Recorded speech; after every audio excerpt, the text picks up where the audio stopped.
Hello दोस्तों, राधे कृष्णा। मैं नीलम तिवारी आप लोग का अपने चैनल राधे कृष्णा नीलम तिवारी में स्वागत करती हूँ।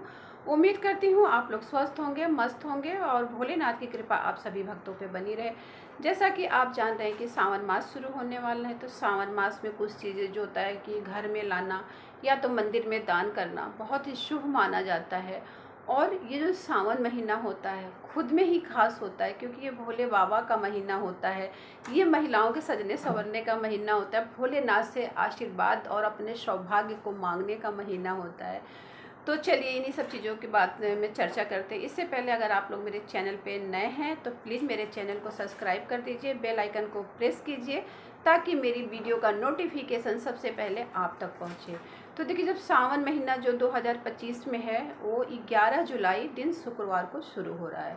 तो जिस दिन सावन शुरू होता है ना, उसी दिन जो उपाय होता है, जो चीज़ें होती हैं, उसी दिन से अगर आप शुरू करते हैं तो ये आपको लाभ देता है। ऐसा नहीं कि आपने एक दिन, सावन का महीना तो किसी एक दिन कर दे, एक दिन से कुछ काम नहीं होता, ठीक है। तो सावन महीने में आपको क्या करना है कि अगर आप चाहें, अगर मंदिर में आपको दान करना है तो एक जलधारी लाके शिव मंदिर में, या तो शिव मंदिर या शिवालय में आप दान कर सकते हैं।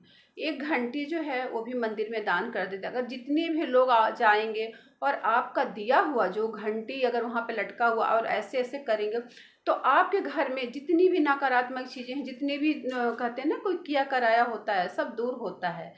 तो घंटी का दान, जलधारी का दान जो होता है, जलधारी मान लीजिए कोई गया और वहाँ पे जो जलधारी है उसमें जल नहीं है, अब कोई भक्त ने उसमें जल डाल दिया और वो जो जल है वो प्रभु जो भोलेनाथ है उनके शिवलिंग पे पड़ेगा, तो उसका कुछ अंश, पूरे अंश आपको भी मिलेगा अगर आपने जलधारी का दान किया है तो। खास करके जो सावन का महीना होता है, चाहे जो शिव का प्रिय महीना होता है, उसकी बात हम कर रहे हैं। और आप चाहें तो कुश की चटाई बहनों आप दान कर सकती हैं, क्योंकि देखिए कुश की चटाई जो होता है, कुश जो होता है अपने आप में ही बहुत बड़ा चीज़ होता है। देखिए अगर पूजा पाठ इंसान करता है और कथा भी अगर करता है तो देखिए कुश की जो अंगूठी है उसको इसमें धारण करके तो पूजा पाठ किया जाता है। अगर मान लीजिए कोई गोल्ड नहीं पहना है तो उसको जो पंडित जी आते हैं तो कुश की अंगूठी पहनाते हैं, खुद भी पहनते हैं और उसको भी पहनाते हैं। तो कुश जो होता है खुद में ही बहुत अच्छी चीज़ होती है। तो कुश की चटाई अगर आप दान करते हैं, अब कोई भक्त बैठ के उस कुश चटाई पे मंत्रों का जाप करता है या तो शिव चालीसा पढ़ता है, कोई भी पूजा पाठ उस मंदिर में आपके द्वारा दी हुई चटाई पे अगर की जाती है तो उसका भी फल आपको जरूर मिलता है। और आप चाहें तो नाग नागिन का जोड़ा चांदी का बना के शिवालय में दान कर सकते हैं, चाहे तो अपने घर के मंदिर में भी उसको स्थापित कर सकते हैं। उसको कैसे स्थापित करना है इसको समझ लीजिए।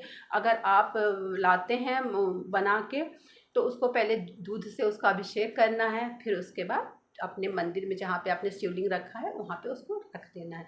तो इस तरह आपको नाग नागिन का जोड़ा भी आप दान कर सकते हैं।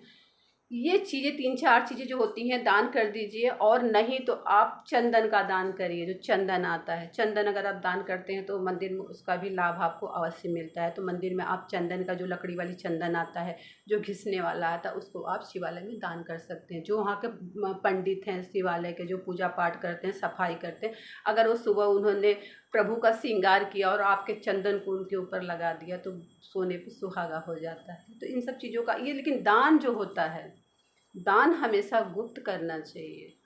पब्लिसिटी करके जो दान की जाती है कि हमने 2 रुपया दान किया, 4 रुपया, 10 रुपया दान किया, उसका कोई लाभ नहीं मिलता है। इस हाथ से दान करिए और इस हाथ को भी पता नहीं चलना चाहिए, तब आपके दान का लाभ मिलता है। ये देखिए, ये वीडियो नहीं बनाने देगा, हमको परेशान करेगा, ठीक है। तो इस तरह आप लोग को दान करना है। और उसके बाद सावन के महीने में जो 11 जुलाई से सावन शुरू हो रहा है, तो बहनों और माताओं से निवेदन है कि आप लोग इस समय खूब अच्छे से श्रृंगार करके सज के रहिए, क्योंकि ये इस तरह सावन में चारों तरफ हरियाली रहती है, चारों तरफ प्रकृति इतनी अच्छी लगता है, आँखों को इतना भाता है। हरा हरा तरह, हरा हरा चारों तरफ रहता है। तो हरी चूड़ियाँ पहनिए, हरे सूट पहनिए, हरी साड़ी पहनिए, हरी बिंदी लगाइए, पाँव में महावर अवश्य लगाइए। खासकर जिस दिन आप व्रत रहिए, सोमवार का व्रत अगर आप सावन में रहती हैं जो महिलाएं, पूरा 16 श्रृंगार करके तब भोलेनाथ के साथ माँ पार्वती की पूजा करिए। अपने सौभाग्यवती होने का प्रभु से वरदान मांगे।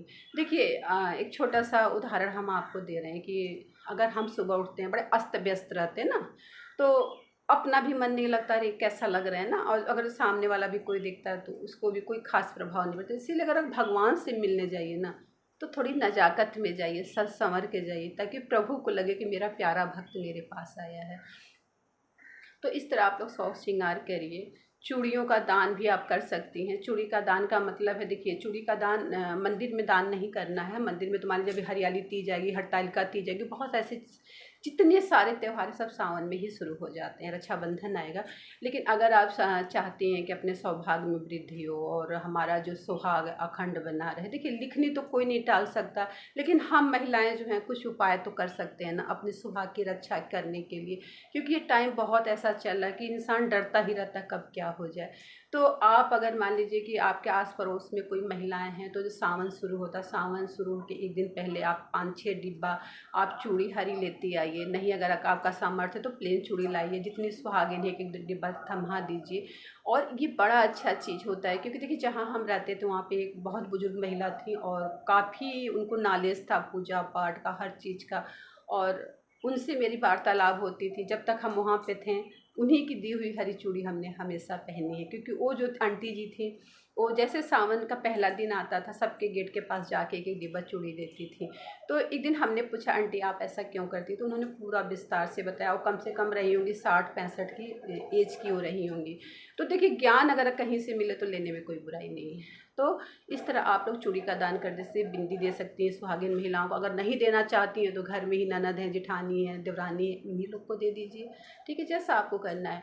और इस समय एकदम सस श्रृंगार करके अच्छे से भोलेनाथ को मनाइए, पूजा पाठ करिए, सबको जो है मुस्कुराते हुए सबका वेलकम करिए। देखिए ऐसा नहीं है कि मंदिर में ही भगवान है, हर इंसान में भगवान है, बस नज़र आपकी अच्छी होनी चाहिए। कोई चीज़ शुद्ध नहीं है कि जिसको हम चढ़ा के भगवान को खुश कर सके। लेकिन आप अपने मंत्रों के जाप से प्रभु को खुश कर सकती हैं। मंत्रों का जाप किया, देखिए पूजा पाठ अलग की बात है, पूजा पाठ बिना शुद्ध हुए हम नहीं कर सकते हैं। और जो मेरा गुरु मंत्र है वो बिना शुद्ध हुए हम नहीं पढ़ सकते। लेकिन जो मेरा मंत्र है, जो मानसिक मंत्र है, जो जाप है, उसको हम 24 घंटा कर सकते हैं। अगर हम अशुद्ध हैं तो भी उसका हम जाप कर सकते हैं। जाप हमेशा शिव जी के कोई भी बीज मंत्र मत लीजिएगा, बीज मंत्र बिना गुरुमुख हुए मत शिव जी का कोई उठाइएगा। कोई ऐसे ही छोटा मंत्र उठा लीजिए और उसका जप 24 घंटा करते रहिए। जप करने का क्या तरीका है कि जो आपकी जीभ होती है वो तालू में लगी रहेगी, मुंह नहीं खुलेगा, अंदर ही अंदर इसका जाप चलता रहेगा। अगर आप किसी से बात, मान लीजिए हम इस समय आपसे बात कर रहे हैं लेकिन मेरा जाप चल रहा है, हम वीडियो बना रहे हैं लेकिन मेरा जाप चल रहा है, तो ऐसे आपका जाप चलना चाहिए। क्योंकि कोई चीज़ शुद्ध नहीं है, लेकिन एक जाप है जो कि शुद्ध है। अगर मेरी आत्मा शुद्ध है तो उसका प्रभाव पड़ता है। तो इस तरह आप लोग को करना है, सच संवर के रहिए, अपने बड़ों की इज्जत करिए, ठीक है, छोटों को प्यार दीजिए और सावन का पूरा आनंद लीजिए। मेहंदी लगाइए, कजरी गाइए, सच के रहिए और मुस्कुराते रहिए। मैं अपनी बाणी को ही विराम देती हूँ। और अगर मेरी वीडियो अच्छी लगे तो शेयर और लाइक कर दीजिएगा, और नए हैं तो सब्सक्राइब भी कर दीजिएगा। राधे राधे जी। सभी माताओं, सभी बहनों को सावन की बहुत बहुत शुभकामनाएं, बहुत बहुत शुभकामनाएं, हार्दिक शुभकामनाएं। आप लोग का सुहाग बना रहे और आप लोग जहाँ रहिए हंसती मुस्कुराती रहिए। राधे राधे जी।